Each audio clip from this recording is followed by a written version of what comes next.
Good morning everyone. आज date है 6 अक्टूबर। तो आज के सभी मोस्ट इंपॉर्टेंट करंट अफेयर जो हमारे एग्जाम के लिए बहुत ज़्यादा जरूरी है उन्हें हम इस वीडियो में कवर करेंगे। तो चलिए देखते हैं आज के वीडियो में क्या है। सबसे पहले हम देखेंगे 21 डेज़ का चैलेंज जो हम डेली फॉलो करते हैं, डेली कंटिन्यू, क्योंकि इसमें 5 टास्क आपको बस फॉलो करना होता है और ईमानदारी से आपको 5 में से नंबर देना होता है। बिल्कुल ईमानदारी से खुद को जितना भी नंबर आपको मिले वो कमेंट करके बताना होता है। ऐसा क्यों करते हैं हम लोग? क्योंकि इसको फॉलो करने में सिर्फ और सिर्फ 1% लोग ही सफल होते हैं।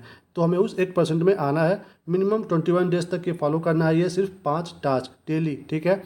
चलिए देखते हैं आज का कोटेशन क्या है जो हम देखते हैं डेली, एक जो हमें अच्छा इंसान बनने में मदद करता है। तो आज का कोटेशन है, शिक्षा को समय दो, शिक्षा आपका समय बदल देगी। तो बात हो रहा है एजुकेशन के बारे में। दोस्तों यहाँ पे एजुकेशन का इंपॉर्टेंस बता रहा है कि अगर आप एजुकेशन को जितना समय दोगे वो आपकी लाइफ को उतना ही बेहतर बनाती जाएगी।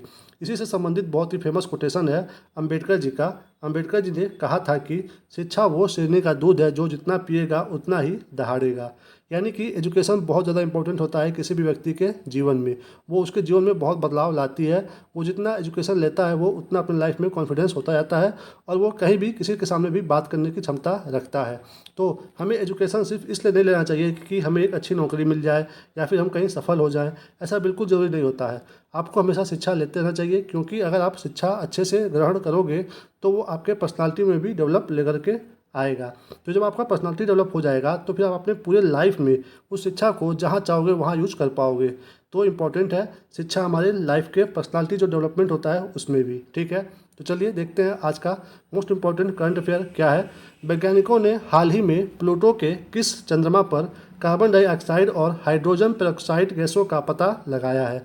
तो बताना है कि वो कौन सा चंद्रमा है प्लूटो का जहाँ पे ये पता चला है। तो सामने आपके ऑप्शन है, तो कहाँ पे दोस्तों? ए चारोन। किस पे? चारोन पे।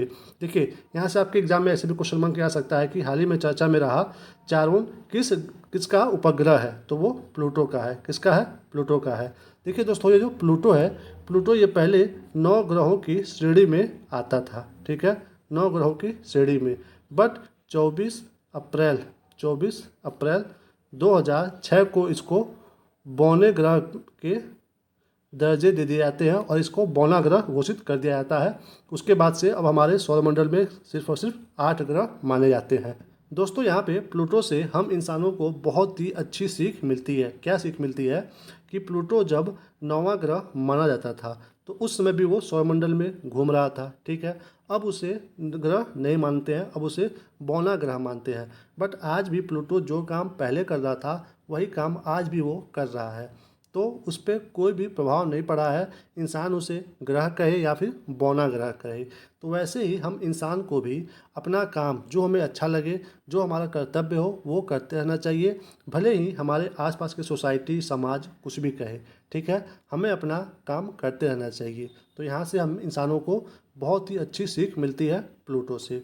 तो बात हो रहा है प्लूटो की। तो आपको ध्यान रखना है कि प्लूटो को कब कहा गया था बौना ग्रह? 2006 में, ठीक है। ईयर पूछे तो ध्यान रखिएगा क्योंकि अभी ये चर्चा में चल रहा है। चारोन इसका जो उपग्रह है वहाँ पे पाया गया है कार्बन डाइऑक्साइड और हाइड्रोजन पेरोक्साइड, ठीक है। तो चलिए चलते हैं अगले प्रश्न पे। अगला क्या है दोस्तों? अगला है, हाल ही में भारत का समुद्री डिकार्बोनाइजेशन सम्मेलन कहाँ आयोजित किया गया है? तो किसकी बात कर रहा है? समुद्री डिकार्बोनाइजेशन सम्मेलन की। तो कहाँ पे हुआ है बताना है। तो यहाँ पे आपके ऑप्शन है, तो कहाँ पे हुआ है दोस्तों? नई दिल्ली में हुआ है। ऐसे क्वेश्चन आपके एग्जाम में कन्फ्यूजन कर सकते हैं क्योंकि बात हो रहा है समुद्री का। अगर आप मैप देखोगे तो दिल्ली तो बीच में है, तो आप हो सकता है कि इसको ट्रिक ना करो, बट नई दिल्ली में हो रहा है ये। तो ध्यान रखना है, नई दिल्ली में हो रहा है। जो बंदरगाह मंत्रालय है, बंदरगाह मंत्रालय और एडीबी यानी कि एशियन डेवलपमेंट बैंक, इन दोनों की सहायता से ये आयोजन हो रहा है। तो यहाँ पे आपको जानना है कि एडीबी मतलब एशियन डेवलपमेंट बैंक ये क्या है। एशियन डेवलपमेंट बैंक एशिया में डेवलप होने के लिए अगर आपको लोन चाहिए तो आप यहाँ पे जा कर के लोन ले सकते हो। एशियाई देशों के लिए ये लोन प्रोवाइड करता है। इसकी स्थापना हुई थी 19 दिसंबर को सन 1966 में। इसका हेडक्वार्टर कहाँ पे है? तो वो है फिलीपींस में। कहाँ पे है? फिलीपींस में है इसका हेडक्वार्टर। तो यहाँ से भी प्रश्न आए तो आपको अच्छे से टैकल करना आना चाहिए। तो यहाँ पे दोस्तों इसका लक्ष्य यही है इस सम्मेलन का कि हमें किस तरह से जो शिपिंग है उसको ग्रीन शिपिंग बनाना है और किस तरह से हर एक पोर्ट को सस्टेनेबल बनाना है। ठीक है, तो ये लक्ष्य है यहाँ पे इनकी मीटिंग का। तो बस हमें यही जानना है। ओके, कहाँ पे हुआ है? नई दिल्ली में। आगे बढ़िए, चलते हैं अगले प्रश्न पे। अगला क्या है? भारत में युवाओं की रोजगार क्षमता बढ़ाने के लिए केंद्र सरकार द्वारा शुरू की गई नई योजना का नाम क्या है? तो आपको बस ये बताना है कि जो युवाओं की रोजगार क्षमता बढ़ाने के लिए जो केंद्र सरकार योजना लाई है उसका नाम क्या है। सिंपली आपको नाम बताना है।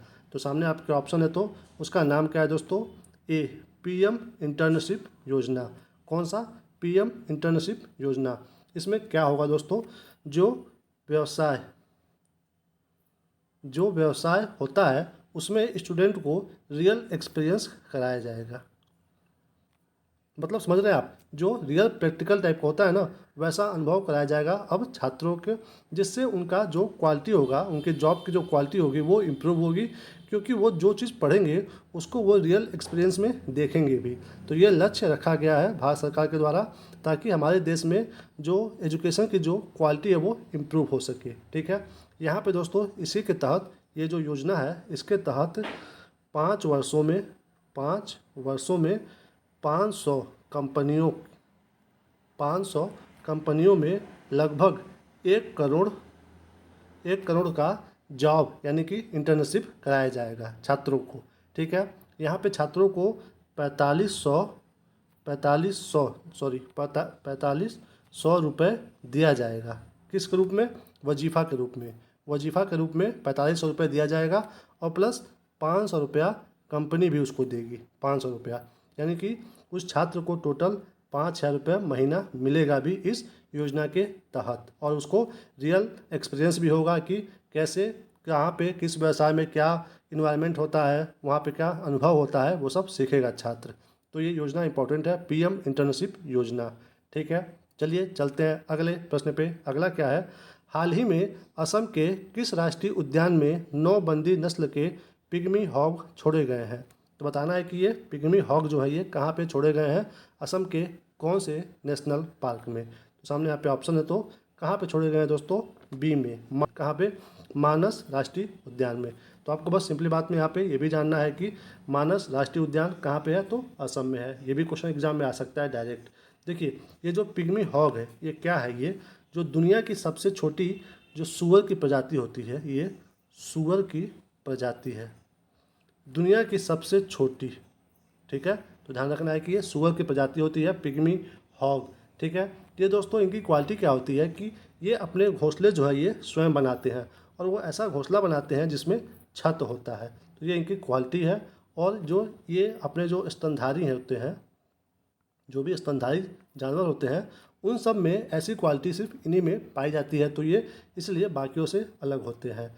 तो इनको कहाँ पे छोड़ा गया है? मानस राष्ट्रीय उद्यान में, क्योंकि इनके रहने के लायक यहाँ पे नेचुरल इन्वायरमेंट प्रोवाइड कराता है ये मानस राष्ट्रीय उद्यान। ठीक है, जो कि कहाँ पे है? असम में है। ये देखिए, काजीरंगा, रायमोना, नामदफा, ये सब राष्ट्रीय उद्यान कहाँ पे है? असम में है। तो आपके एग्जाम में अगर कहीं से भी पूछे यहाँ पे, तो क्वेश्चन आपको अच्छे से पता होना चाहिए कि ये सारा नेशनल पार्क कहाँ पे है? असम में है। ठीक है, असम के मानस में पिग्मी हॉग छोड़े गए हैं। ओके, चलिए चलते हैं अगले प्रश्न पे। अगला क्या है? हाल ही में कितनी भाषाओं को शास्त्रीय भाषा का दर्जा दिया गया है? तो क्या कह रहा है? कितनी भाषाओं को शास्त्रीय भाषा का दर्जा दिया गया है? तो सामने यहाँ पे ऑप्शन है, तो कितने? 5 भाषाओं को दिया गया है शास्त्रीय भाषा का दर्जा। तो वो 5 भाषा कौन कौन से हैं देख लीजिए। यहाँ पे मराठी है, उसके बाद मराठी के बाद यहाँ पे पाली, उसके बाद प्राकृत, उसके बाद असमिया और बंगाली। इन 5 भाषाओं को शास्त्रीय भाषा का दर्जा दिया गया है। और इससे पहले कितनी भाषाएं थीं? 6 भाषाएं। तो टोटल 5 और 6 मिला करके अब टोटल शास्त्रीय भाषाएं कितनी हो चुकी हैं? 11। तो एग्जाम में पूछे पहले कितनी थी, तो 6 थी। कितनी जुड़ी गई हैं? 5 जुड़ी गई हैं। टोटल कितनी हो गई हैं? 11 हो गई हैं। ठीक है, और पहले जो ये 6 थी, ये तो नई 5 देख लीजिए। ठीक है, ये 5 नई है। और जो पुरानी 6 थी वो कौन थी? जो पुरानी 6 थी उसमें तमिल था, उसके बाद संस्कृत, तेलुगु, मलयालम और उड़िया। 1 2 3 4 5, एक और छूट रहा है कन्नड़। ठीक है, ये 6 जो लैंग्वेज थी इन्हें शास्त्रीय भाषा का दर्जा दिया गया था और अब इसमें 5 और भाषा जोड़ा गया है, मराठी, पाली, प्राकृत, असमिया और बंगाली, जो अब टोटल हो चुके हैं 11। ध्यान देना है दोस्तों यहाँ पे कि यहाँ पे शास्त्रीय भाषा में ना तो हिंदी है और ना ही इंग्लिश है। ठीक है, तो ये भी आपको पता होना चाहिए कि हिंदी और इंग्लिश शास्त्रीय भाषा का दर्जा प्राप्त नहीं किया है हमारे वहाँ। देखिए यहाँ पे आपको एक और ध्यान देना है कि हमारे संविधान में कौन सा अनुसूची है जिसमें भाषा के बारे में बात की गई है, तो वो 8वीं अनुसूची है। 8वीं अनुसूची है जिसमें 22 भाषाओं के उल्लेख है। तो अगर आपसे पूछे किस अनुसूची में है तो 8वीं अनुसूची में है भाषा के बारे में, और यदि ये पूछे कि कितनी भाषाओं का उल्लेख है तो 22 भाषाओं का। ठीक है, तो यहाँ से पॉलिटी का ये भी इम्पोर्टेंट क्वेश्चन है। देखिए, जो भी शास्त्रीय भाषा का दर्जा प्राप्त करते हैं उनको फ़ायदा क्या होता है कि उस भाषा से रिलेटेड हमारे इतिहास में क्या क्या हुआ है उस पर अनुसंधान होता है अच्छे से, और उसको संरक्षण दिया जाता है अच्छे से कि वो लुप्त भाषा न हो। ठीक है, तो ये फ़ायदा होता है अगर किसी भी भाषा को शास्त्रीय भाषा का दर्जा दिया जाता है तो। ठीक है, चलिए चलते हैं अगले प्रश्न पे। अगला क्या है, हाल ही में कहाँ बापू टावर का लोकार्पण किया गया है। तो बताना है कि कहाँ पे बनाया गया है बापू टावर। सामने यहाँ पे ऑप्शन है, तो कहाँ पे बनाया गया है दोस्तों, सी पटना में बनाया गया है, यानी कि बिहार में बनाया गया है। क्या, बापू टावर। देखिए यहाँ पे जो यहाँ के सीएम है बिहार के, नीतीश कुमार जी, इन्होंने इसका क्या किया है, उद्घाटन किया है। इसका निर्माण दोस्तों 2 अक्टूबर 2018 को शुरू हुआ था, जिस समय गांधी जी की 150वीं जयंती थी। तो उसकी शुरुआत 2 अक्टूबर को हुई थी और अब फाइनली जाकर के 2024 में बन करके ये तैयार हुआ है। कहाँ पे, पटना बिहार में नीतीश कुमार जी ने इसका उद्घाटन किया है। इसमें दोस्तों इस टावर में गांधी जी के लाइफ के पूरी जीवनी के बारे में वर्णन है, उनके आदर्शों के बारे में बताया गया है और उनके कार्यों को जो कार्य वो किए हैं उनके बारे में पूरा अच्छे से वहाँ पे वर्णन है। दोस्तों अगर आप बापू जी के कार्य के बारे में पढ़ोगे तो सबसे पहले आप जानोगे कि वो अफ्रीका से सन 1915 में भारत आते हैं। उसके बाद यहाँ पे आने के बाद यहाँ पे वो पूरे भारत की भ्रमण करते हैं, पूरे भारत के लोगों को जानते हैं कि क्या है, कैसा माहौल चल रहा है, आज़ादी के बारे में लोग क्या क्या सोच रहे हैं। ठीक है, उसके बाद ये सबसे पहला जो इनका सत्याग्रह होता है वो कब होता है, वो होता है 1917 में। और 1917 में वो कौन सा सत्याग्रह होता है, तो वो होता है दोस्तों बिहार में ही होता है। इसलिए बिहार राज्य इम्पोर्टेंट है बापू जी से रिलेटेड, क्योंकि सबसे पहला जो आंदोलन था इनका चंपारण सत्याग्रह, वो बिहार से ही था। ठीक है, क्योंकि उस समय बिहार में नील की खेती होती थी और किसानों को उससे बहुत ही घाटा होता था, क्योंकि जिस जगह पे नील की खेती एक बार हो जाती थी वो एरिया ही बंजर टाइप का हो जाता था। तो इसलिए वहाँ के किसान बहुत ही परेशान थे अंग्रेज़ों से। तो उन्होंने शिकायत किया गांधी जी से कि आप हमारे वहाँ आइए, इनसे अंग्रेज़ों से बात करिए कि ऐसा वो हमसे ना करवाएं। तो किसके आमंत्रण पे आए थे ये गांधी जी बिहार में, ये भी हमारे एग्जाम में पूछता है। तो राजकुमार शुक्ल है। तो ये नाम आपके एग्जाम के लिए इंपॉर्टेंट है, राजकुमार शुक्ल जी के निमंत्रण पे आए थे बिहार। ठीक है, हमारे एग्जाम में बार बार पूछता है कि गांधी जी के द्वारा सबसे पहला आंदोलन कौन सा चलाया गया था, तो यही था चंपारण सत्याग्रह ही। ठीक है, कब, 1917 में। ओके, यहाँ पे आप देख लीजिए बापू टावर जी के बारे में कि ये टावर की क्या क्या क्वालिटी है। देखिए ये जो टावर है इसमें 2 तरह की बिल्डिंग बनाई गई है। ठीक है, एक गोल टाइप का है और एक चौकोर टाइप का है। ठीक है, तो ये जो गोल वाला है इसके चारों तरफ 35 टन का क्या लगाया गया है, तांबे का परत। ठीक है, और ये मतलब चौकोर एक बिल्डिंग है, 2 बिल्डिंग है वहाँ पे। ठीक है, एक 6 मंजिला है और एक 5 मंजिला है। ये टोटल जो ये बनाया गया है ये 7 एकड़ में बनाया गया है। 7 एकड़ में टोटल बिल्डिंग ये दोनों बनाई गई है। बापू टावर कहाँ पे है, पटना बिहार में। चलिए चलते हैं अगले प्रश्न पे। अगला क्या है, भारत का पहला 3D सेल्फी विज्ञान संग्रहालय कहाँ शुरू किया गया है।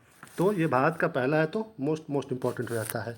बात हो रहा है पहला 3D सेल्फी विज्ञान संग्रहालय, तो कहाँ पे, सामने आपका ऑप्शन है, तो कहाँ पे, ए हरियाणा में, हरियाणा के फरीदाबाद में। कहाँ पे, फरीदाबाद में। यहाँ पे दोस्तों इंडिया बुक ऑफ रिकॉर्ड्स, इसके द्वारा यहाँ पे ये शुरू किया गया है। ये दोस्तों यहाँ पे जो भी आप छोटे उम्र के हो चाहे बूढ़े उम्र के हो, कोई भी यहाँ पे जब आप आओगे तो यहाँ पे जो भी साइंटिफिक जो वैज्ञानिक की अवधारणाएँ हैं, ओके, उसे आप बहुत ही इंटरेस्टिंग तरीके से देखोगे, समझोगे। यहाँ पे डिस्प्ले पे आपको दिखाया जाएगा। यहाँ पे एक हॉल है, वहाँ पे आपको हर तरह के फ़ोटो चित्र दिखाए जाएंगे कि ये वैज्ञानिक थ्योरी है और इसका ये प्रोसेस है। यानी कि एक ऐसा संग्रहालय है ये जहाँ पे बच्चे से लेकर के बूढ़े जो भी आएंगे उन्हें यहाँ पे साइंस सीखने में बहुत ही मज़ा आने वाला है। ये एक आधुनिक शिक्षा को भी बहुत ही मूल्यवान योगदान देने वाला है। ये संग्रहालय जो कि कहाँ पे है, फरीदाबाद में है, हरियाणा में। भारत का पहला 3D सेल्फी विज्ञान संग्रहालय है ये। तो बस आपको यहाँ पे ध्यान रखना है कि कहाँ पे बनाया गया है, हरियाणा में बनाया गया है। ओके, चलिए चलते हैं अगले प्रश्न पे। अगला क्या है, हाल ही में किसे उत्कर्ष लघु वित्त बैंक के अध्यक्ष के रूप में नियुक्त किया गया है। दोस्तों ये जो बैंक है बहुत फेमस नहीं है, तो इसलिए हमारे एग्ज़ाम के लिए ऐसे क्वेश्चन आ जाते हैं जो बहुत ही ज़्यादा न्यूज़ में नहीं होते हैं, तो हमें उससे भी अच्छे से टैकल करना होता है। तो इसलिए यहाँ पे ये क्वेश्चन ऐड किया गया है कि उत्कर्ष लघु वित्त बैंक के अध्यक्ष के रूप में किसको नियुक्त किया गया है। तो सामने यहाँ पे ऑप्शन है, तो किसको बनाया गया है, PK गुप्ता जी को बनाया गया है। ये उत्कर्ष लघु वित्त बैंक क्या है दोस्तों, ये पहले जाने कि इसको लाइसेंस कब मिला था, तो ये मिला था 23 जनवरी को 2016 में मिला था लाइसेंस।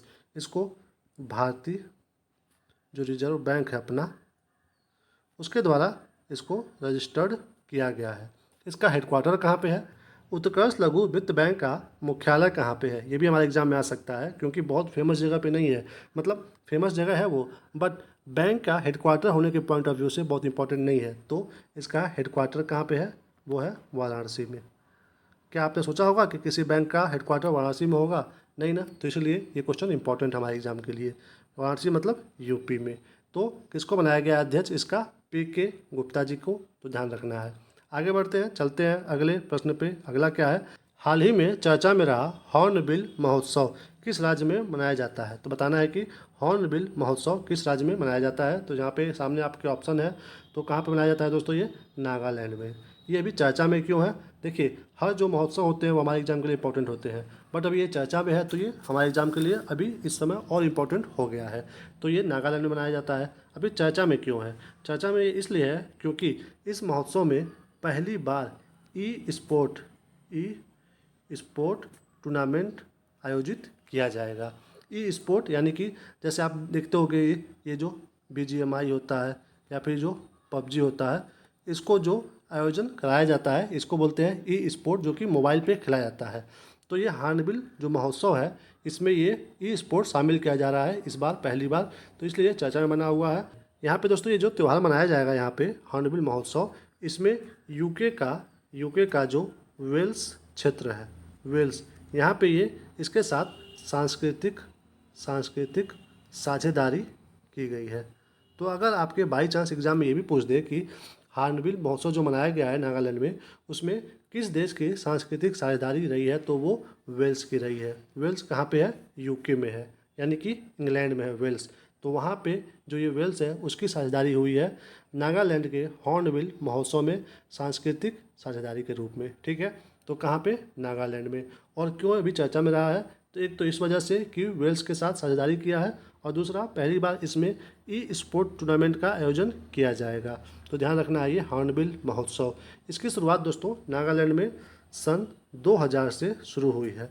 और इसका मेन मोटो क्या होता है इस त्यौहार का, कि जो भी अंतर जातियाँ यानी कि जो कई जातियाँ होती हैं नागालैंड में, उनको ये एक साथ लेकर के आता है।